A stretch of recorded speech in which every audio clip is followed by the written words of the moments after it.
Assalamualaikum warahmatullahi wabarakatuh.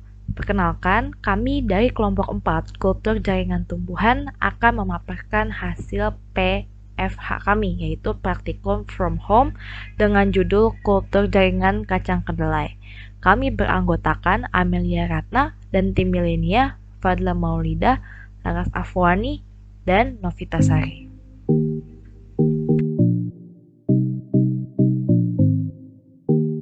Menurut Hendaryono dan Wijayani pada tahun 1994, kultur jaringan adalah metode perbanyakan secara vegetatif dengan menumbuhkan sel, organ, atau bagian tanaman dalam media buatan secara steril dengan lingkungan yang terkendali. Tanaman bisa melakukan kultur jaringan jika memiliki sifat totipotensi, yaitu kemampuan sel untuk beregenerasi menjadi tanaman lengkap kembali.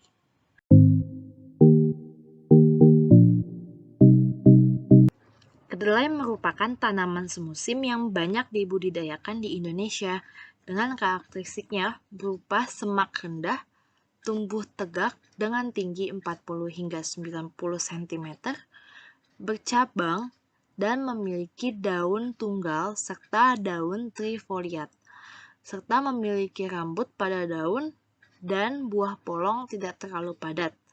Umur tanaman berkisar antara 72 hingga 90 hari.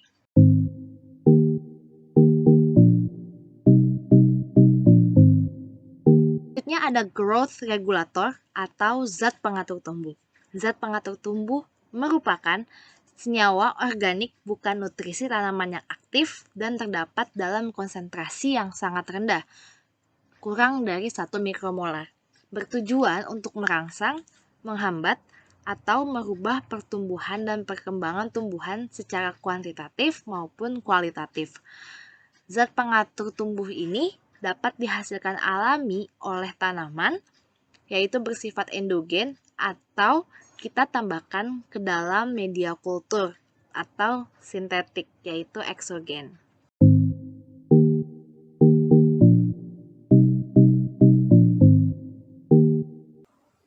Metodologi, waktu dan tempat, praktikum ini dilakukan sekitar bulan April sampai Mei 2021 di kediaman masing-masing tiap anggota.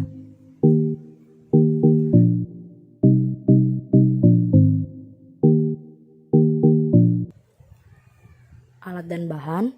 Alat yang digunakan pada praktikum kali ini yaitu 5 gelas bening untuk 1 individu, karet gelang, plastik bening, tatakan cangkir, korek api, 2 buah lilin, pinset, sendok sayur, sendok makan, sendok teh, pisau, sepitan masakan, panci kukus, panci rebus, kertas, tisu, aluminium foil, dan lampu. Dan bahan yang digunakan yaitu deterjen. Kelompok kami menggunakan Rinso, 1 bungkus bubuk agar-agar, 2 sendok makan gula pasir, setengah sendok teh arang halus, 1 sendok teh ganda sil B dan D, air keran atau air mineral 150 ml, 45 ml, 30 ml, dan 15 ml. Untuk air kelapa 150 ml, 135 ml, 120 ml, 105 ml. Lalu untuk sari tomat 150 ml. Untuk sari kentang 150 ml. Biji kedelai atau glycine max, alkohol 70%, dan pemutih atau kloro 10%. Pelaksanaan percobaan. Yang pertama ada sterilisasi alat. Langkah pertama, dicuci semua alat yang akan digunakan seperti gelas, tatakan cangkir, sendok, pisau, dan pinset menggunakan deterjen dan dibilas menggunakan air mengalir. Lalu ditiriskan dan lap semua alat dengan tisu. Kemudian dibungkus tatakan cangkir, pisau, pinset, dan sendok dengan kertas yang diikat dengan karet dan dikukus selama 10 menit. Lalu alat-alat yang sudah dikukus tersebut disimpan di tempat yang bersih. Gelas disterilisasi dengan merebusnya dalam air mendidih selama 10 menit. Pembuatan media. Yang pertama, dicampurkan seluruh bahan sebelum dipanaskan di atas kompor, yaitu bubuk agar-agar, gula pasir, arang, pupuk gandasil, sari tomat, sari kentang, air kelapa sesuai perlakuan, air mineral, di mana semua bahan diaduk sampai rata. Kemudian dipanaskan di atas api, jangan sampai mendidih. Lalu masukkan larutan media tersebut ke dalam botol menggunakan sendok yang sudah disterilkan. Kemudian, botol tersebut langsung ditutup menggunakan plastik bening atau aluminium foil yang diikat dengan karet hingga kencang. Media dikukus selama 10 menit. Selanjutnya, diamkan media tetap berada dalam kukusan tersebut sampai medianya padat. Lalu, pindahkan media ke dalam kulkas selama 2-3 hari. Setelah itu, baru media dapat digunakan. Sterilisasi eksplan. Yang pertama, eksplan benih kedelai dicuci menggunakan deterjen, kemudian bilas dengan air mengalir dan disimpan di tempat yang bersih. Ketika eksplan siap untuk dilakukan inisiasi, disiapkan air keran dan larutan pemutih 10% yang sebelumnya telah disterilkan. Gelas yang berisi air keran serta gelas yang berisi larutan pemutih 10% ditutup rapat menggunakan plastik dan diikat menggunakan karet, kemudian dikukus.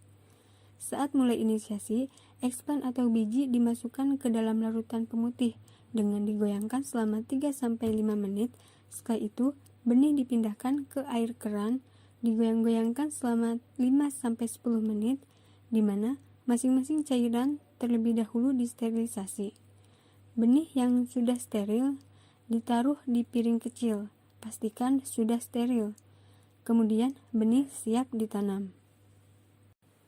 Inisiasi eksplan. Yang pertama, area kerja dibersihkan menggunakan alkohol. Kemudian, cuci tangan sebelum dilakukan penanaman serta semprot dengan alkohol. Lalu, dinyalakan lilin dan ditempatkan di samping kanan dan kiri. Alat-alat seperti pinset disemprot menggunakan alkohol sebelum dibakar menggunakan lilin. Kemudian, buka tutup plastik dan dibakar mulut gelas, di mana plastik yang sudah dibuka harus dalam keadaan tertelungkup. Tanam 3 benih dalam 1 gelas di permukaan media dengan menggunakan pinset yang sudah dibakar. Selanjutnya, dibakar mulut gelas, kemudian tutup menggunakan plastik. Siapkan lampu dan diamkan di ruangan yang mendapatkan cahaya banyak. Jangan redup dan gelap.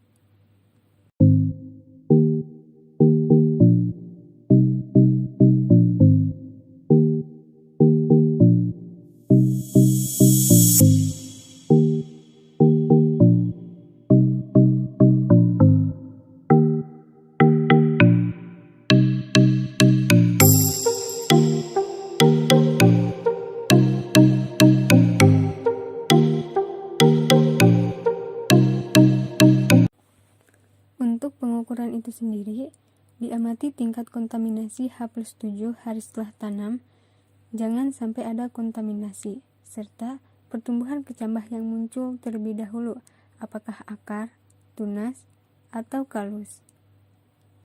Selanjutnya, kita masuk ke bagian hasil dan pembahasan. Hasil dan pembahasan yang pertama, yaitu dengan melihat perlakuan kontrol dengan menggunakan 150 ml air keran atau air mineral.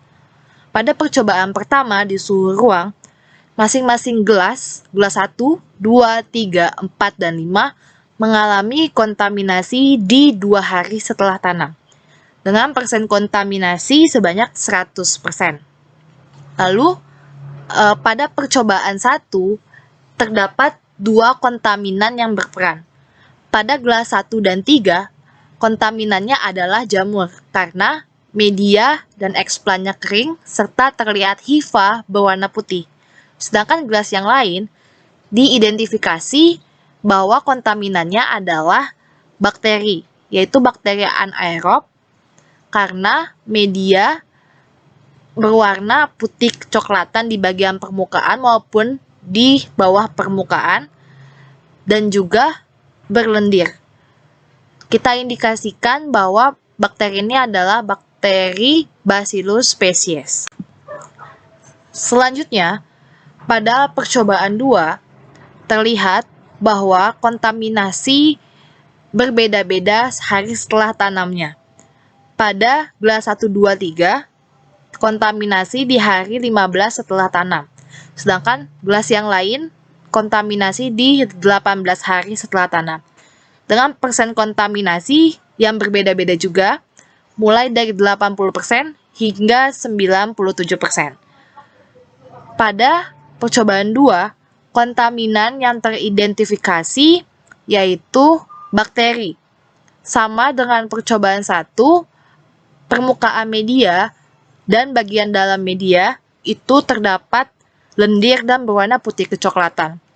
Hal ini diindikasikan terdapat bakteri Bacillus species.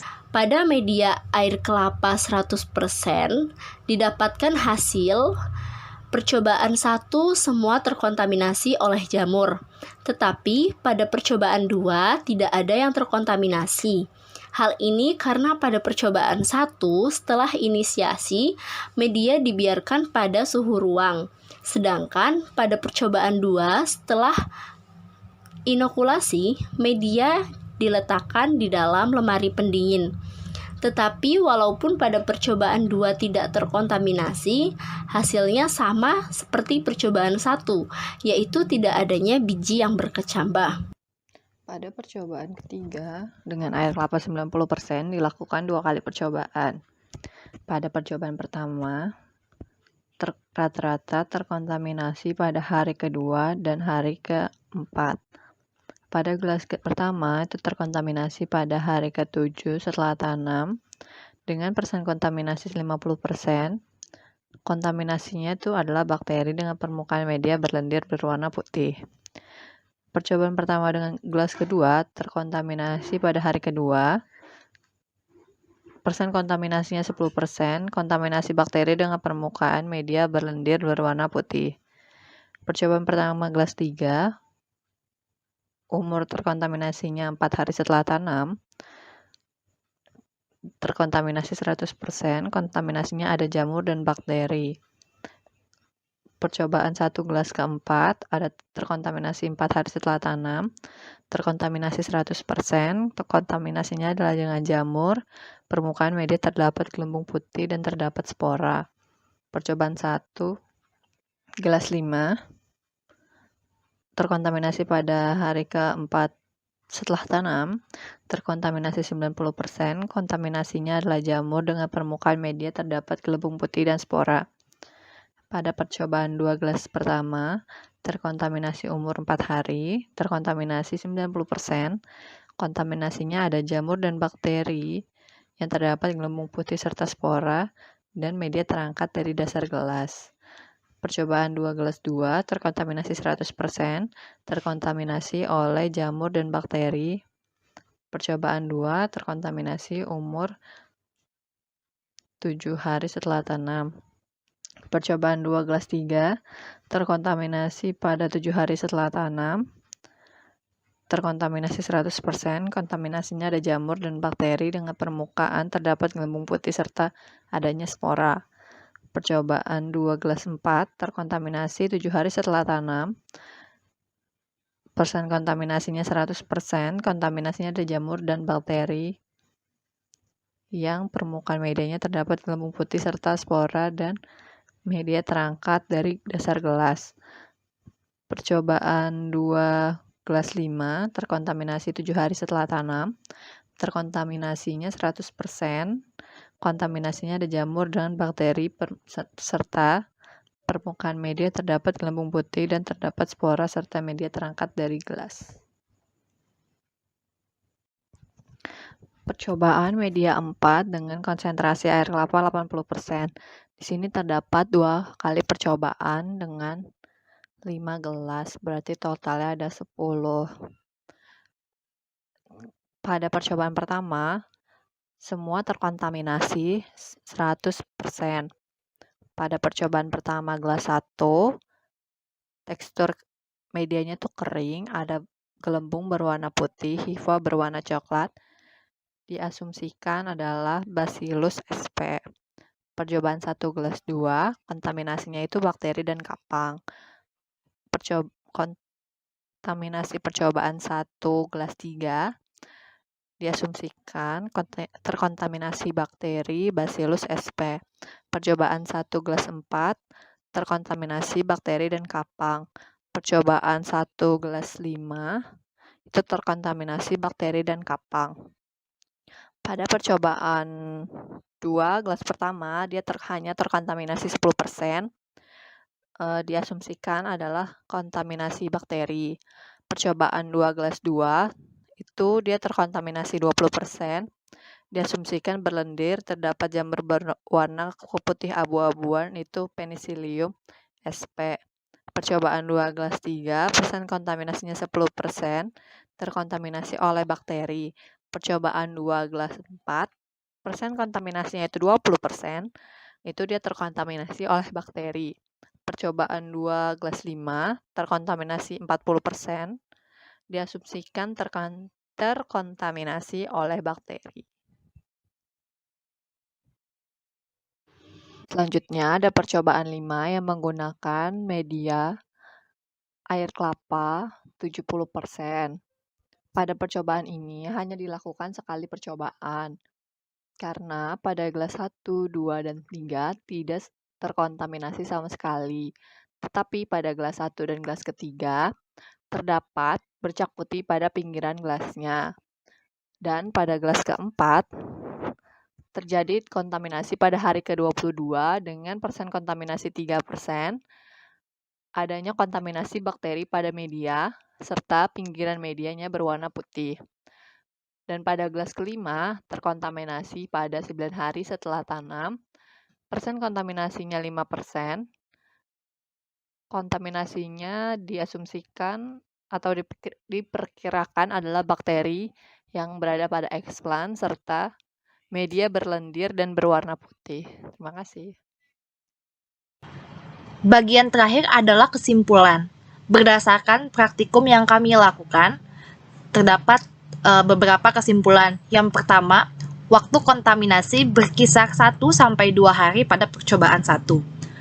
Dan waktu kontaminasi lebih dari 14 hari atau tidak terdapat kontaminasi pada percobaan 2. Yang ketiga, kedelai tidak mengalami kecambahan pada semua media.